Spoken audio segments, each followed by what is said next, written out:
Assalamualaikum warahmatullahi wabarakatuh. Salam sehat dan sejahtera bagi kita semua. Perkenalkan, nama saya Nin Suharti, SSI MSI, dosen di Politeknik Kemenkes Medan, jurusan Teknologi Laboratorium Medis. Pada kesempatan ini, saya akan menjelaskan tentang mata kuliah pengantar media dan regensia yang saya ampu. Dengan kode mata kuliah MLM 007 dan mata kuliah ini diajarkan pada semester ganjil, yaitu pada semester 1. Beberapa aspek dalam tridharma perguruan tinggi yaitu melaksanakan pengajaran. Baiklah, saya akan memulai dengan deskripsi singkat mata kuliah pengantar media dan regensia. Mata kuliah ini membahas tentang pengantar media dan regensia dalam mengukur, menganalisa, dan mengendali dalam pemeriksaan mikrobiologi dan kimia. Dalam pembuatan media, sangat erat hubungannya dengan pemeriksaan mikrobiologi. Media yang baik dan bagus sangat menunjang dalam identifikasi pemeriksaan mikrobiologi. Capaian pembelajaran lulusan atau CPL.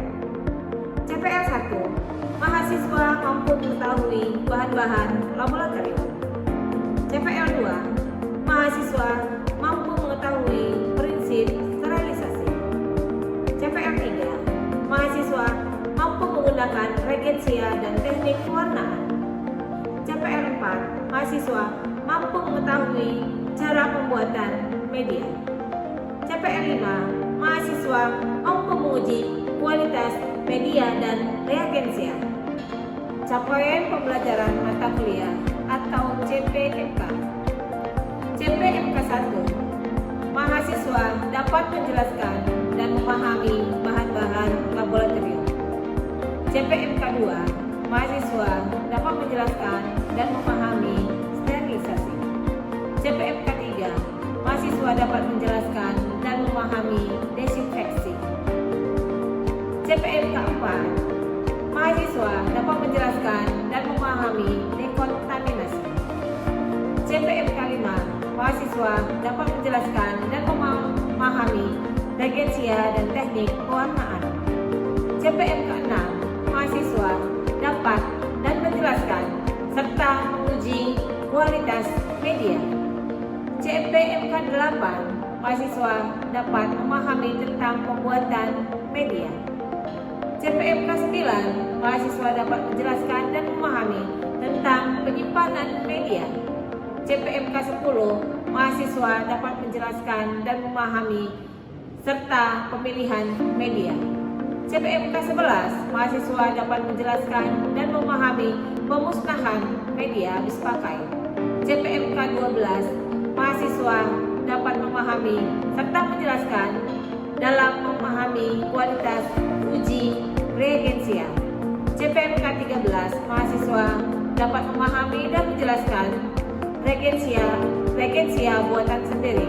CPMK 14, mahasiswa dapat menjelaskan dan memahami reagensia komersil. Metode pengajaran yang saya lakukan adalah DID, Delivery, Interaction, dan Assessment. Delivery dengan cara menyampaikan materi dengan baik, dengan ceramah atau penyampaian materi, buku dan jurnal di mana diharapkan seluruh mahasiswa dapat mendengar dan mencatat materi-materi yang saya sampaikan. Samping itu, saya juga membuat PowerPoint dalam penyampaian materi saya. Saya juga melakukan peragaan terhadap materi-materi yang sedang saya sampaikan. Saya juga melakukan screenshot terhadap mahasiswa sehingga saya dapat mengukur apakah mahasiswa tersebut dapat memahami apa-apa yang telah saya sampaikan. Saya juga melakukan diskusi terhadap mahasiswa. Diharapkan mahasiswa dapat berpikir kritis. Metode yang kedua adalah interaction, di mana saya berinteraksi dengan mahasiswa di dalam kelas.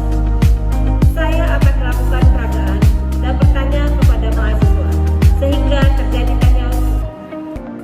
Metode yang terakhir adalah asesmen. Asesmen merupakan penilaian bagi mahasiswa berdasarkan bobot. Saya akan mengambil dua bobot dari teori dan praktek. teori saya akan memberikan tugas 20%, UTS 30%, dan UAS 50%. Nilai total yang saya ambil dari teori adalah 40%.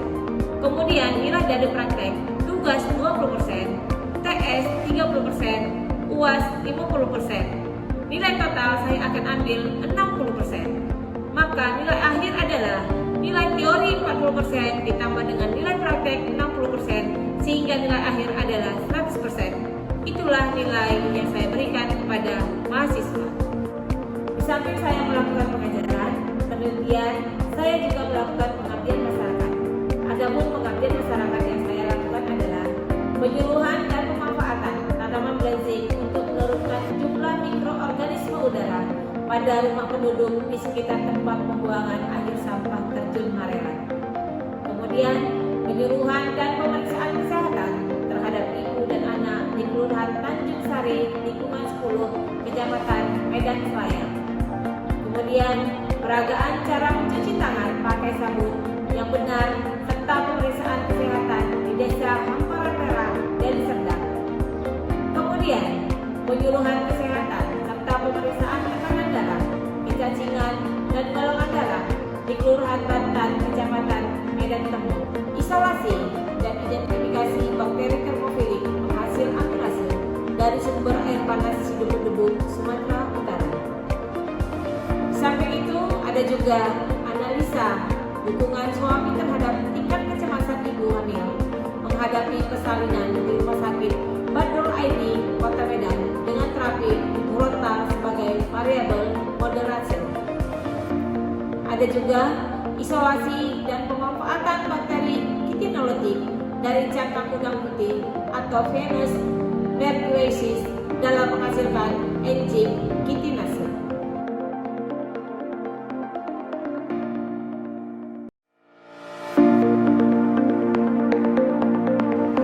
Sekian profil singkat tentang diri saya. Selanjutnya, mari kita simak video pembelajaran dari saya.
Sebelum digunakan, media harus dalam keadaan steril, artinya tidak ditumbuhi oleh mikroba lain yang tidak diharapkan.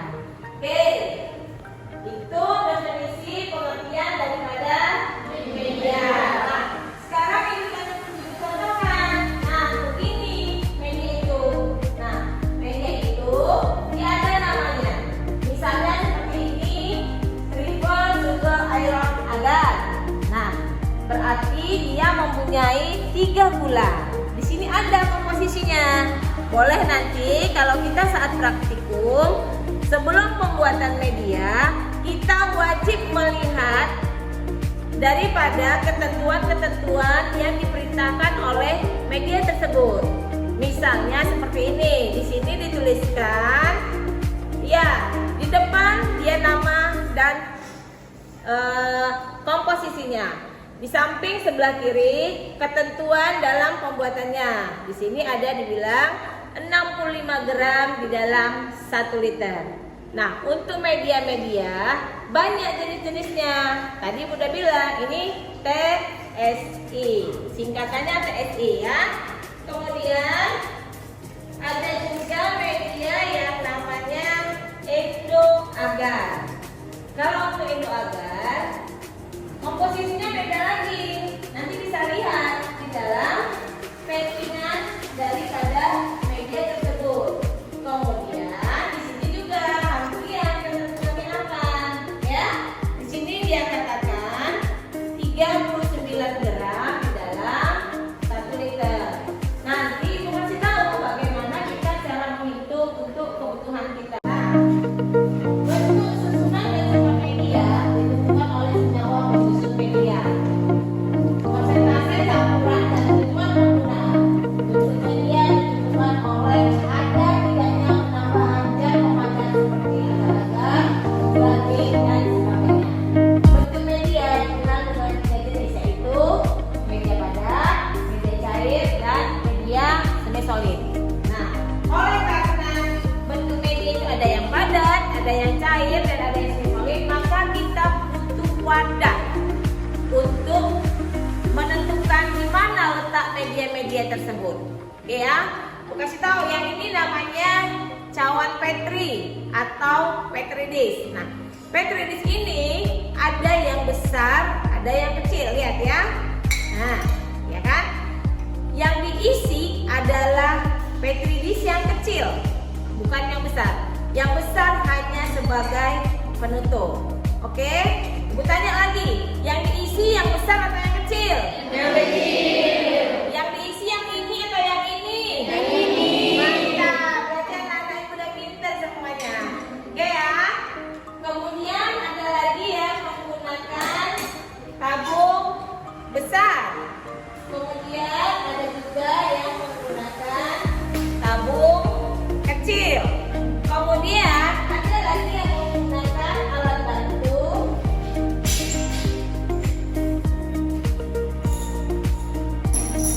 Tabung durham. Lihat ya. Yang sangat kecil ini adalah tabung durham. Ini biasa, tabung reaksi biasa, yang ini tabung yang kecil, ini yang tabung yang besar.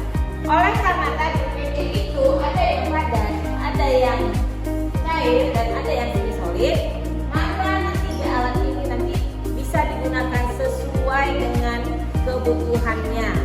Misalnya seperti kita membuat laktosa broth. Nah, laktosa broth itu dia harus ditambahkan tabung durham.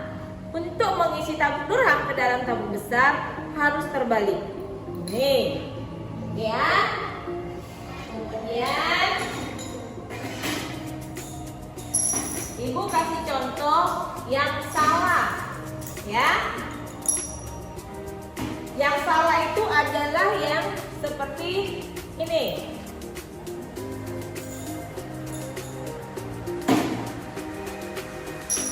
Nah, yang salah itu yang seperti ini.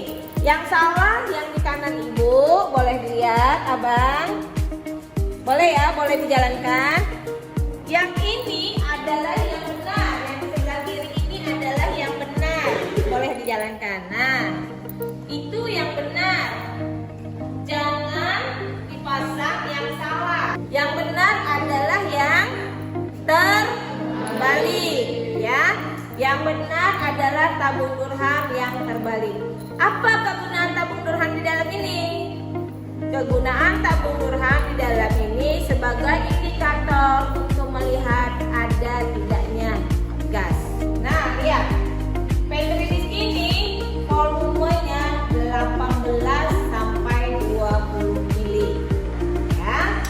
Kalau untuk tabung yang besar ini volumenya 8 sampai 10 mili. Nah, kalau tabung yang kecil ini volumenya yang digunakan nanti adalah 3 sampai 5 mili. Oke, sekarang Ibu kasih contoh dulu. Kita mau buat endo agar. Endo agar ini tempatnya adalah di cawan Petri. Ya. Kalau membuat endo agar, dia 39 gram di dalam 1 liter.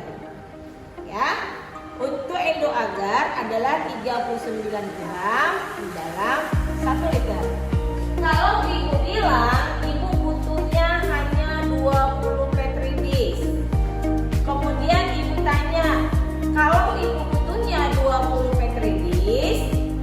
berapa gram yang kita timbang. Sekarang ibu kasih tahu rumusnya ya. Semuanya lihat ke papan tulis. Petridis. Berapa tadi ibu bilang? 18 sampai 20 mili. Ya. Yang dibutuhkan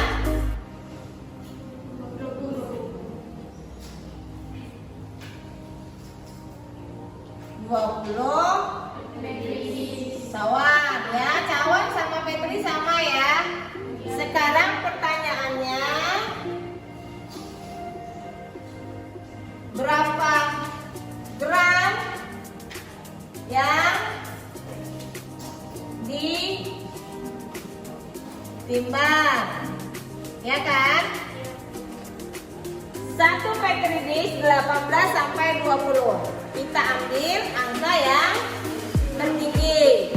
Kita butuhnya 20 cawan. Berarti 20 mili dikali 20 cawan. Berapa? 400. Oke, berarti kita butuh 400 mili aquanes. Kan? Berapa gram yang ditimbang? Tadi ibu bilang 39 gram di dalam 1 liter. 39 gram per liter, ya kan? Maka kita ubah 39 per 1000 dikali 400. Nah, inilah yang harus ditimbang. Oke, udah ada yang itu berapa? 15,6 gram yang ditimbang. Ya, sampai di sini paham? Nah, sekarang ibu akan berikan contoh yang lain. Tolong dibuat menjadi 3 grup supaya kita bisa berdiskusi untuk melanjutkan materi kita dalam pembuatan media. Oke ya. Oke, berikan kelompok masing-masing ya. Kelompok 1 ya anak. Oke, kelompok 1 ibu tugaskan membuat endoagram sebanyak 15 petridis. Silakan untuk diskusi. Kemudian kelompok 2 yang mana? Oke, kelompok 2 ibu berikan tugas pembuatan TXI sebanyak 30 tabung. Selamat bekerja. Sekarang kelompok 3 yang mana? Wih, banyak yang cantik. Nah, untuk kelompok 3 ibu tugaskan membuat SS agar sebanyak 20 petridis. Silakan bekerja. Kelompok 1 sudah selesai. Ibu mohon 1 orang untuk mempresentasikannya. Pada kelompok 1 dipersilakan. Mari sama-sama kita dengar ya nak. Ya. Assalamualaikum warahmatullahi wabarakatuh. Perkenalkan, kami dari kelompok 1 akan menjelaskan tentang cara membuat media endoagar. Pertama-tama, kita disuruh membuat sebanyak 15 cawan petridis. Jadi, dalam satu cawan petridis, kita disuruh membuat 18 atau 20 mili. Jadi, di media ini dikatakan 39 gram dalam 1 liter. Jadi, kita harus menghitung berapa gram yang akan kita timbang. Jadi, kita menghitungnya dengan cara 1 cawan petridis dikatakan 18 sampai 20 mili. Warahmatullahi wabarakatuh.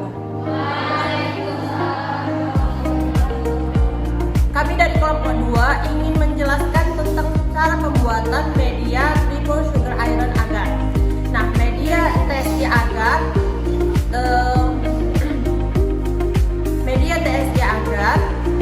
dibuat ke dalam 30 tabung reaksi.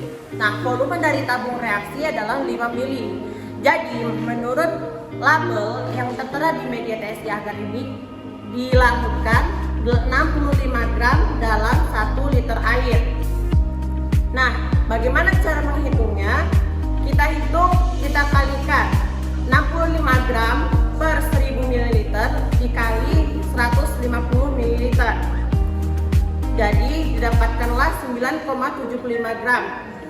Kemudian cara pembuatannya. Cara pembuatannya pertama ditimbang media di neraca analitik sebanyak 9,75 gram. Dilarutkan dalam 150 ml aquades. Kemudian dilarutkan dan dimasukkan ke dalam tabung sebanyak 5 ml di masing-masing tabung. Lalu ditutup dengan kapas dan diletakkan di autoclave selama 15 menit suhu 121 derajat Celcius. Setelah 15 menit diangkat media, kemudian media dimiringkan 2/3-nya sampai memadat. Setelah memadat, dibungkus dengan aluminium foil dan diberi label atau identitas. Nah, setelah itu media akan siap digunakan. Terima kasih. Oke.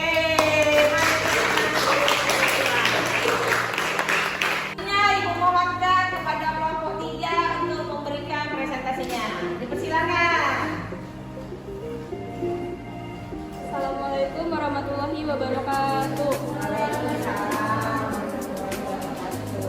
Saya dari kelompok 3 akan menjelaskan tentang pembuatan media SSA atau Salmonella Shigella agar. Pertama-tama yang perlu teman-teman ketahui atau perhatikan ialah ada SDS-nya. Dari SDS ini dijelaskan bahwa 63 gram untuk 1 liter medianya.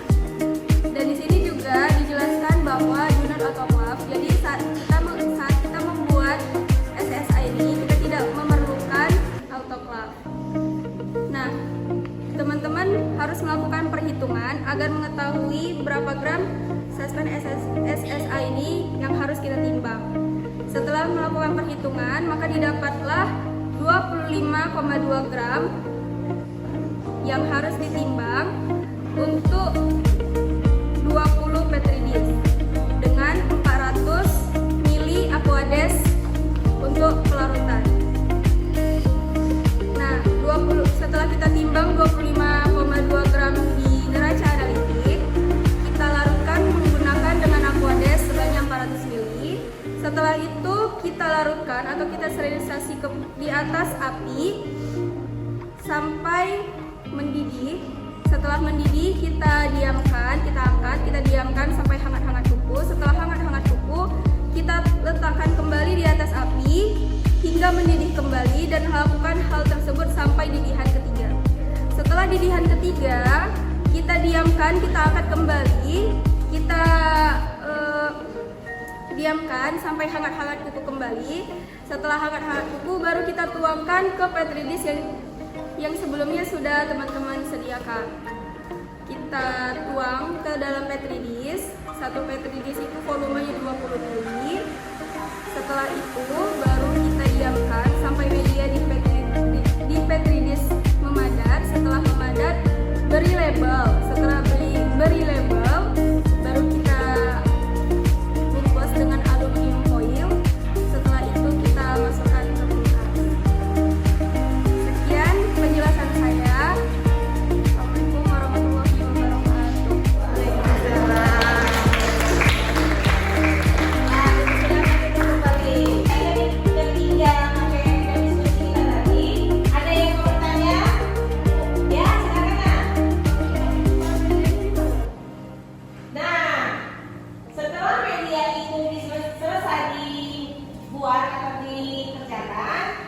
Bila media itu mau segera digunakan, sudah bisa. Tetapi kalau media itu masih belum mau digunakan, maka media itu disimpan di lemari pendingin atau yang biasa kita sebut dengan kulkas. Suhunya adalah 2 sampai 8 derajat Celcius.